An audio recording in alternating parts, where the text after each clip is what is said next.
اس نے آئرلینڈ کے وزیر اعظم ایمون ڈی بیلیرا کے ساتھ بات چیت کا آغاز کیا، جوابی آبدوز کی کارروائیوں کے درمیان آئرش اتحاد کی طرف اشارہ کیا۔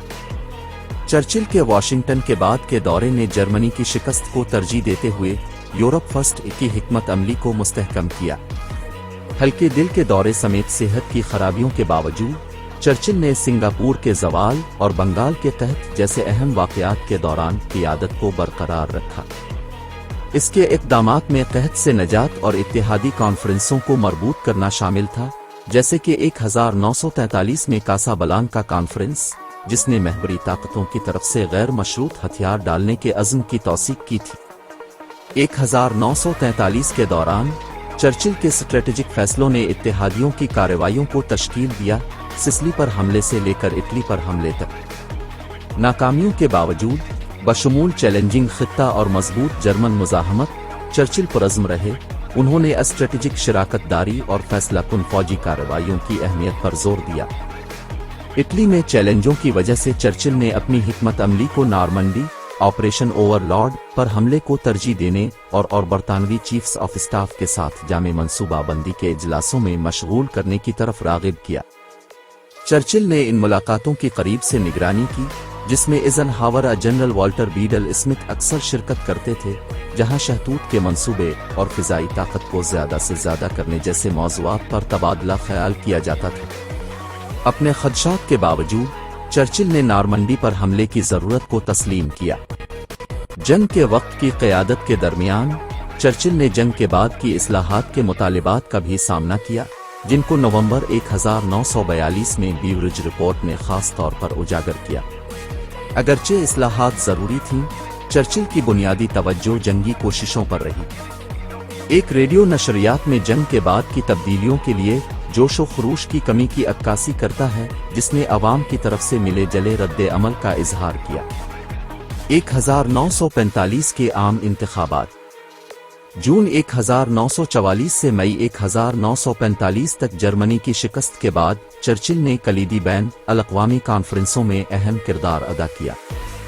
فروری 1945 میں آلٹا میں چرچل نے جنگ کے بعد پولینڈ کی حیثیت پر ملکی سطح پر تنقید کا سامنا کرنے کے باوجود اقوام متحدہ اور پولینڈ کے مستقبل پر اہم معاہدوں پر بات چیت کی۔